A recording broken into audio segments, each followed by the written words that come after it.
Hey everyone, Frankenstein by Mary Shelley is one of the most beloved horror novels ever written. It's inspired countless adaptations, retellings, reimaginings, the whole thing.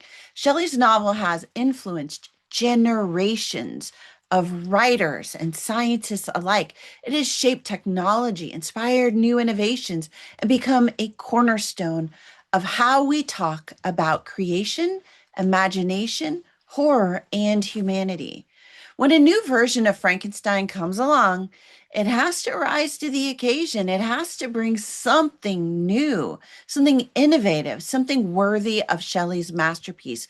So, is that what director and writer Guillermo del Toro achieves with his new adaptation?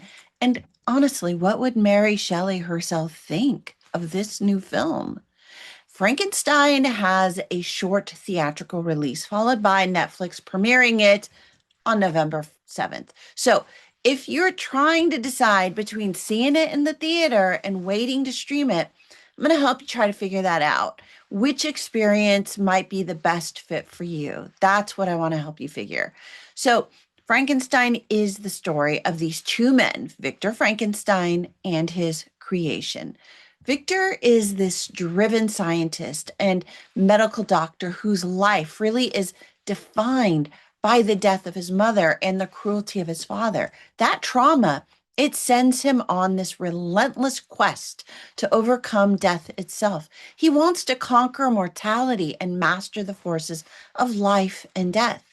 The other man is his creation, known simply as the creature. He is the living result of Victor's obsession, genius, and success, and his existence sets everything in motion.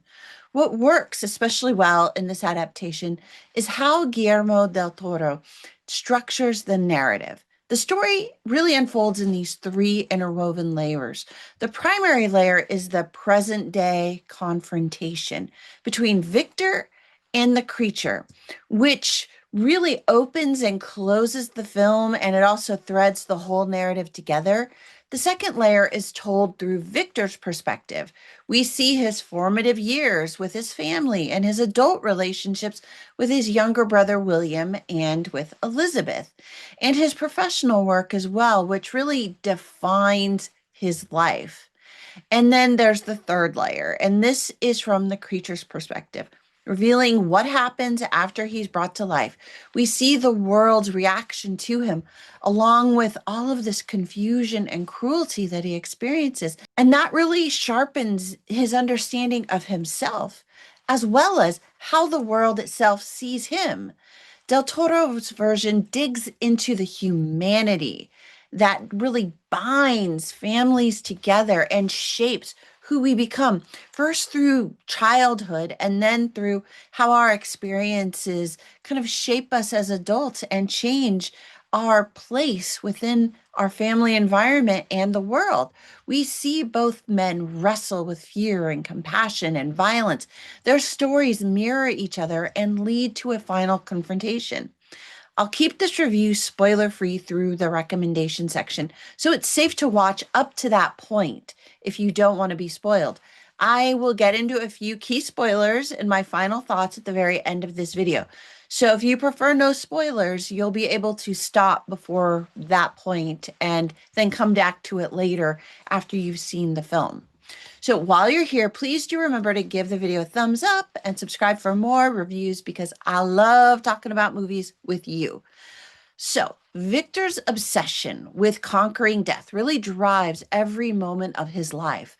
Guillermo del Toro builds on that foundation to explore what it means to create life in a world that just rejects those who are different. The film also asks some real tough questions like what it means to be human, or what it means to be alive, or what it means to just be unwanted. Those are strong themes that are highlighted with precision. He does not try to recreate Shelley's story beat for beat. Instead, he adapts those ideas behind the story beats, including grief and loneliness and ambition, as well as parental responsibility. He also brings those ideas into a modern frame by tapping into the classic social issues in a way that is clearly designed for a contemporary audience. The result is one of the most human interpretations of Frankenstein that I have ever seen. The creature feels like a man who is powerless to earn his father's love and approval, and his presence inspires both horror and sympathy in those around him. He has a moral center that evolves through each new experience, which makes his humanity just impossible to ignore, despite his scars and the rags that he wears. Oscar Isaac plays Victor Frankenstein, and he does a really good job in this role. His performance leans into Victor's arrogance and obsession, which make him kind of feel less sympathetic and much more distant and kind of insufferable as a scientist and as a human. Unfortunately, I think that it works for this version of Victor for what this film is trying to accomplish. But the end result is there are times when Oscar Isaac just his performance feels a bit flat or flattened by what he is doing on camera. So you become a little too aware of his performance, even though he's doing a good job in so many ways. Jacob Elordi, who plays the creature, delivers what I would say is a truly exceptional performance. He brings vulnerability and pain and intelligence into a character that could easily have been reduced to this angry, disfigured man child turned into a monster by his dad. That is not the creature that we get. His body language and his eyes, they tell the story as much as the dialogue. And he makes you care about this strange being who is never meant to exist. Mia Goth as Elizabeth is visually perfect for her role. Her relationship with both Victor and the creature really becomes the catalyst for conflict because she inspires jealousy and desire that fuel their conflict. She is the physical symbol of youth and beauty in this grim and gray world of decay. Del Toro uses her as a young, vibrant lens through which the audience first sees the creature's humanity. And later, that perspective is echoed as it shifts into the mature perspective from the old blind man who befriends him. Through their compassion for him, we understand the creature is a man and he feels pain at not receiving any kind of affection from the one person who he wants to receive that affection from most. Del Toro's version of Frankenstein focuses less on the horror and more on character development. There are moments of gore, but the real horror comes from the emotional and moral weight of the story. It reflects the way that society reacts to the unknown and the way that parents reject their children when they do not measure up or meet expectations. What makes this adaptation stand out is its restraint. Del Toro understands that audiences already know the basic Frankenstein myth. We have seen the lightning, we've seen the laugh, we've seen the shouts of "it's alive" countless times.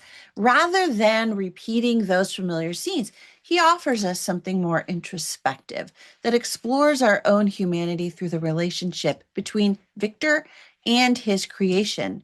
The film runs long at roughly 2.5 hours. And I gotta say, cutting 30 to 45 minutes would have made the film feel tighter and more focused without sacrificing impact. The benefactor storyline in particular feels totally unnecessary and takes away from the emotional core of this story. Visually, Frankenstein is stunning. Every shot is meticulously crafted from the Gothic landscapes to the muted Victorian color palette. The architecture, the lighting, and the costumes, they all contribute to the dark beauty of this film. This stitching on the creature's body is intricate and artistic in how it is laid out. Instead of the grotesque seams with those stitched lines through them, the lines instead are smooth and rounded, creating this deliberate, almost mystical pattern that turns his skin into a work of art.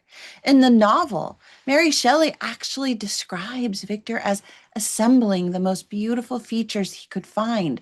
And Del Toro carries that idea further by transforming imperfection into this strange work of beauty. When it comes to the cinematography, production design, the visual effects, oh my God, it is difficult to tell where the practical elements end and the digital elements begin. The film blends physical sets, AI assisted visuals, and VFX work so naturally that everything feels grounded and real. It is one of the strongest examples of how visual storytelling has evolved in modern filmmaking, creating this new level of immersive realism. So, is Frankenstein ticket worthy or stream worthy? I think most people are going to enjoy this movie if they're open to the changes that are made to the story itself. If you want to experience the full artistic impact of Guillermo del Toro's vision, see it in the theater, IMAX, Dolby Cinema, or laser projection. It's going to give you the immersive experience that this film was designed to create. If you wait for Netflix, you're still going to get a beautiful movie. It'll be well told, although it will not feel as monumental as it's going to feel in the theater. If you are a Frankenstein purist, Del Toro's film does not follow Shelley's novel point by point. Some of the missing story threads might frustrate you, although those changes are kind of what gives the film its distinct identity. Del Toro captures the essence of the original story, holding on to the atmosphere, the moral questions, and the evocative visuals of the period while reframing the themes for a modern audience. This is a powerful but subtle shift that really makes the creature feel uniquely human. So, to answer my original question, what would Mary Shelley think of Guillermo del Toro's adaptation? I think she'd actually recognize her own story in this film and appreciate what he did with the creature's emotional depth. She might question the way responsibility and closure are shifted near the end, since her novel kind of leaves the creature with no true resolution and holds Victor accountable without emotional reward. Even so, I believe she would love how much humanity Del Toro places in the creature and how that humanity focuses the impact of her story. If you are stopping here to avoid spoilers, please like this video and subscribe and share it with a friend who might be thinking about seeing this movie. For those of you who might want to go a little bit deeper, stick around and let's get into spoilers, okay? We can also chat as well, but please try not to spoil people right off the bat. So, the biggest spoiler surprise, I've got to say, is what's missing from this film. We never hear the creature say, "Father, you made me." And you know what? That one single line is absolutely powerful. It defines the relationship between the creator and his creation, and between the parent and the child. And its absence really does feel like a missed opportunity, especially given how deeply the film explores their connection. In the closing moments, Victor asks the creature for forgiveness and tells him to forgive himself. While the idea of forgiveness is loosely echoed back in the book, forgiveness and accountability remain out of reach for both Victor and the creature in Shelley's story. There is nothing the creature does in Del Toro's film that feels truly evil or in need of forgiveness. The violence on his part is always defensive. He is the one who suffers violence without retribution. So hearing Victor tell him to forgive himself just kind of rings hollow, and is perhaps Del Toro's way of showing that Victor still refuses to take responsibility for the harm that he has caused. One of the most significant changes, though, involves Elizabeth. She is engaged to William, not to Victor in this movie, and that fuels Victor's obsession for her, which also becomes one of the emotional pivots of the film because she does not return his affection. Instead, her most genuine emotional connection is with the creature, which Victor simply cannot accept. She shows the creature kindness and compassion, seeing his humanity when no one else can, or maybe no one else is willing to. That empathy shapes who he becomes, and it also leads to Elizabeth's death when she tries to save him. And now that I'm thinking about it, it actually makes me feel like it's an echo to Victor losing his mother. And maybe in some ways, Elizabeth is standing in as the creature's mother and teaching him how to love, teaching him kindness and empathy. And she dies because of him. She dies from Victor's bullet, not at the hand of the creature like in the book. And that twists and reframes the character's impact and the arc in a way that preserves his kindness and his humanity. In turn, Victor turns into the monster in this story and positions the creature as the tragic protagonist. Del Toro's adaptation does not mimic the original story. It adapts the essence and translates those ideas into a film that will speak to today's audience. There are other missing story threads that are just not completed or even not included in the film. Those choices are clearly intentional. And if you're familiar with the original novel, I think you will feel their absence. Even so, with its flaws and omissions, the film still succeeds as a piece of art that questions morality, compassion, and the human cost of creation. Thanks again for being here, you guys. Please give this review a thumbs up and subscribe for more videos. And while you're here, why not tell me what you thought of Guillermo del Toro's Frankenstein? And check out one of my other reviews on this channel. All right, thanks again. I will see you all again soon. In the meantime, happy viewing. Bye for now.